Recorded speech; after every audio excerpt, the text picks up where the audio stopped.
श्रोताओं 12:50 हुए हैं। ये समय है कार्यक्रम रीवा डायरी का, जिसमें आप सुनेंगे बीते दिन यानी कि 16 मई 2020 की प्रमुख स्थानीय सूचनाएं एवं जानकारियां, जो कि संभागीय जनसंपर्क कार्यालय रीवा मध्य प्रदेश द्वारा प्रदत्त है। ग्रामीण क्षेत्र में कोरोना संक्रमण को रोकने के पुख्ता इंतजाम किए जाएं। कलेक्टर बसंत कुर्रे ने जिले के ग्रामीण क्षेत्रों एवं नगरीय निकायों में कोरोना संक्रमण को रोकने के पुख्ता इंतजाम किए जाने के निर्देश अनुविभागीय अधिकारियों, जनपद के सीईओ तथा नगर पंचायतों के सीएमओ को दिए हैं। कलेक्ट्रेट के मोहन सभागार में आयोजित बैठक में कलेक्टर ने कहा कि रीवा जिले में प्रवासी मजदूरों के आने का सिलसिला जारी है। ये मजदूर देश के उन स्थानों से आ रहे हैं जो रेड जोन हैं या हॉट स्पॉट हैं। जिला मुख्यालय में आने पर इन सभी मजदूरों की स्क्रीनिंग की जा रही है तथा उन्हें उनके घरों में रहने के लिए निर्देशित किया गया है। अनुविभागीय अधिकारियों, जनपद के सीईओ तथा सीएमओ का दायित्व है कि इन प्रवासी मजदूरों पर कड़ी नजर रखें तथा यह सुनिश्चित कराएं कि वह निश्चित अवधि तक क्वारंटाइन रहें, बाहर न निकलें तथा किसी से मिले जुले भी नहीं। उन्होंने कहा कि टीमें बनाकर ग्रामीण स्तर पर निगरानी रखी जाए तथा यदि इनमें से किसी से भी स्वास्थ्य संबंधी लक्षण दिखाई देता है तो तत्काल उसकी सूचना स्वास्थ्य विभाग को दी जाए। उन्होंने कहा कि प्रवासी मजदूर के घर में यदि होम क्वारंटाइन रहने की अलग से व्यवस्था नहीं है तो उनके लिए क्वारंटाइन करने की व्यवस्था कराई जाए। कलेक्टर ने कहा कि स्थानीय स्तर पर जनप्रतिनिधियों व ग्रामवासियों को भी मॉनिटरिंग कार्य में सहयोग लिया जाए तथा लोगों को जागरूक किया जाए कि बाहर से आने वाले लोगों के संपर्क में अन्य लोग ना आए। उन्होंने बताया कि जिले में अभी तक ट्रेन व बसों से लगभग 40,000 से अधिक लोग आ चुके हैं तथा अनुमानतः लगभग 50,000 से अधिक लोगों के आने की संभावना है। अतः सभी अधिकारी व कर्मचारी अपने आप को बचाते हुए प्रवासी मजदूरों के हित में कार्य करें। कलेक्टर ने कहा कि ब्लॉक लेवल पर कोविड केयर सेंटर बनाने के लिए व्यवस्थाएं कराई जाएं, जिसमें प्रत्येक ब्लॉक में कम से कम 30 बिस्तरों की व्यवस्था हो। उन्होंने ग्रामीण क्षेत्रों में पेयजल की सुव्यवस्था सुनिश्चित कराने के निर्देश भी बैठक में उपस्थित अधिकारियों को दिए। मुख्य कार्यपालन अधिकारी जिला पंचायत अर्पित वर्मा ने बैठक में निर्देश दिए कि ग्रामीण स्तर पर पंचायत भवन, स्कूल व छात्रावास आदि में क्वारंटाइन सेंटर बनाए जाने की व्यवस्था सुनिश्चित कराएं। प्रवासी मजदूरों के आने के संबंध में जानकारी अपडेट करने के लिए गूगल शीट नियमित रूप से भरी जाए। अपर कलेक्टर इला तिवारी ने बैठक में कहा कि गांव या नगरीय निकाय में आने वाले प्रवासी मजदूरों की प्रतिदिन की सूची किसी सार्वजनिक स्थल पर चस्पा की जाए। मजदूरों के खाद्यान्न एवं खाने पीने की व्यवस्था भी सुनिश्चित कराई जाए। इस अवसर पर अनुविभागीय अधिकारियों एवं अन्य अधिकारियों ने अपने क्षेत्रांतर्गत कोविड-19 संक्रमण को रोकने व प्रवासी मजदूरों की व्यवस्था के संबंध में की गई तैयारियों से अवगत कराया। प्रवासी मजदूरों के प्रति रखें सद्भाव। कलेक्टर बसंत कुर्रे ने जिलेवासियों से अपील की है कि बाहर से आने वाले मजदूरों के प्रति सद्भाव रखें। रीवा जिले में अभी तक 40,000 से अधिक प्रवासी श्रमिक आ चुके हैं तथा आने वाले दिनों में लगभग 50,000 श्रमिक और आएंगे। ये सब हमारे जिले के ही रहवासी हैं जो अन्य प्रदेशों में रह रहे थे। कोरोना संक्रमण के कारण प्रवासी मजदूरों का जिले में आगमन हो रहा है। ट्रेन व बस से आने वाले सभी मजदूरों की स्क्रीनिंग की जा रही है। इनमें से किन्हीं में भी यदि स्वास्थ्य संबंधी लक्षण दिखाई देते हैं तो उनका सैंपल लिया जाता है तथा पॉजिटिव आने पर उनके इलाज की व्यवस्था की जाती है। बाहर से आने वाली सभी लोगों को निश्चित अवधि तक होम क्वारंटाइन रहने की हिदायत दी गई है। इनसे अपेक्षा है कि वह घर के अंदर ही रहें। साथ ही गाँव वालों को भी यह ध्यान रखना होगा कि कोई भी उनके संपर्क में ना आए। कलेक्टर ने कोरोना संक्रमण काल में जिले में उन जो भी व्यक्ति अपने दायित्वों का निर्वहन कर रहे हैं उनकी प्रशंसा की।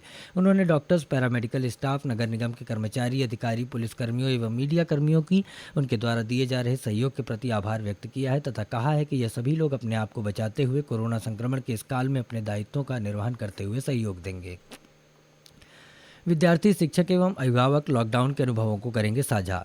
लॉकडाउन अवधि में संभावित लर्निंग लॉस को ध्यान में रखते हुए शिक्षा विभाग द्वारा डिजिटल लर्निंग के विभिन्न माध्यमों का उपाय कर शैक्षणिक कार्यक्रम संचालित किए जा रहे हैं। शिक्षा की गुणवत्ता में सुधार लाने के लिए संचालित किए जा रहे कार्यक्रमों के माध्यम से विद्यार्थियों को उपलब्ध कराई जा रही सामग्री का शिक्षकों द्वारा परीक्षण कराने एवं अभिभावकों को भी बच्चों की शिक्षा में रुचि पैदा करने का प्रयास में क्रम में 17 मई से नया कार्यक्रम प्रारंभ किया जा रहा है। जिला समन्वयक सुदामा लाल गुप्ता ने बताया कि लगभग 1 माह तक प्रति सप्ताह एक विषय पर राज्य स्तरीय प्रतियोगिता आयोजित की जाएगी, जिसमें विद्यार्थी, शिक्षक तथा अभिभावक प्रतिभागिता करेंगे। इस संबंध में आयुक्त राज्य शिक्षा केंद्र श्री लोकेश कुमार जाटव ने जिला शिक्षा अधिकारी एवं जिला परियोजना समन्वयक को निर्देश दिया है। लॉकडाउन डायरी विषय पर प्रथम सप्ताह 17 से 23 मई तक विद्यार्थियों के लिए आयोजित प्रतियोगिता में 2 समूह भाग लेंगे। प्रथम समूह में कक्षा 6 से 8वीं तक तथा द्वितीय समूह में 9वीं से 12वीं कक्षा के विद्यार्थी शामिल होंगे। प्रथम समूह के विद्यार्थी 100 से 150 शब्दों तथा द्वितीय समूह के विद्यार्थी 200 से 250 शब्दों में लॉकडाउन अवधि के अनुभवों को सुलेख के रूप में लिखकर प्रेषित करेंगे। पीढ़ियों का ज्ञान विषय पर द्वितीय सप्ताह में 24 से 30 मई तक आयोजित होने वाली प्रतियोगिता में विद्यार्थियों के घर के वरिष्ठ सदस्य जैसे दादा दादी, नाना नानी, ताऊ ताई भाग लेंगे।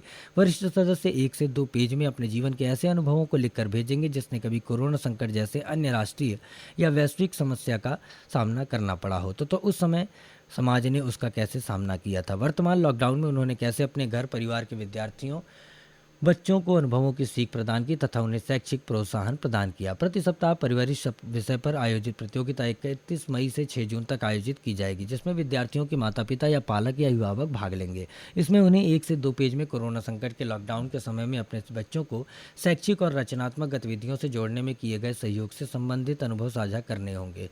चौथे सप्ताह में नया हुनर मैंने सीखा विषय पर सभी कक्षाओं के विद्यार्थी भाग ले सकेंगे। इसमें विद्यार्थी लॉकडाउन अवधि में सीखी गई रचनात्मक पारंपरिक गतिविधियों जैसे कोई नया खेल, चित्रकला, लेखन, अभिनय, नृत्य, लोक कला, गायन वादन, पाक कला, गृह उपयोगी कार्य, तकनीकी कौशल आदि के बारे में एक पैराग्राफ में लिखकर उस कार्य में स्वयं की संलग्नता का एक फोटो भी प्रेषित करेंगे। सभी कक्षाओं के विद्यार्थियों के लिए आयोजित इस गतिविधि में विद्यार्थियों के सर्वांगीण विकास की दृष्टि से विषय रखे गए हैं। इस गतिविधि में सहभागिता के लिए विद्यार्थी अपने आसपास या परिवार में उपलब्ध संसाधनों अथवा अवसरों से सीखने के लिए प्रेरित होंगे। शैक्षिक नवाचार विषय पर 5वें सप्ताह में 14 से 20 जून तक आयोजित इस प्रतियोगिता में शिक्षकों द्वारा लॉकडाउन की अवधि में अपनाई गई नवाचारी शैक्षिक गतिविधियों अथवा स्वयं की क्षमता संवर्धन के लिए किए गए कार्यों को अधिकतम A4 आकार के 2 टंकित पेज अथवा हस्तलिखित 2.5 पेजों में लिखकर प्रेषित करना होगा। प्रतियोगिता में प्रविष्टि के लिए अपने एक फोटो और व्यक्तिगत विवरण जैसे नाम, पदनाम, पदस्थ संस्था, स्कूल, स्मार्ट मोबाइल नंबर एवं पते के लिए व्हाट्सएप नंबर 9968556947 पर संबंधित प्रतियोगिता की अंतिम तिथि तक प्रेषित कर सकेंगे।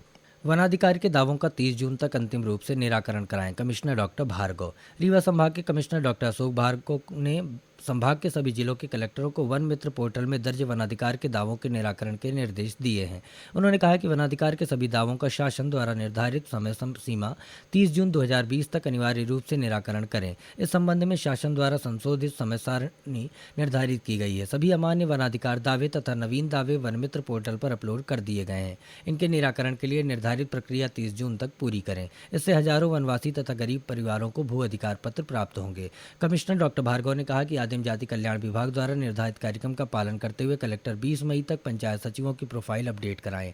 सभी दावे ग्राम स्तरीय समिति में दर्ज कराएं तथा अमान्य दावे पोर्टल पर 25 मई तक अपलोड कराएं। इनका 5 जून तक ग्राम स्तरीय समिति से परीक्षण कराकर 10 जून तक ग्राम सभाओं में संकल्प पारित कराएं। ग्राम स्तरीय समितियों से प्राप्त दावों का उपखंड स्तरीय समिति 20 जून तक परीक्षण कर सत्यापन करे।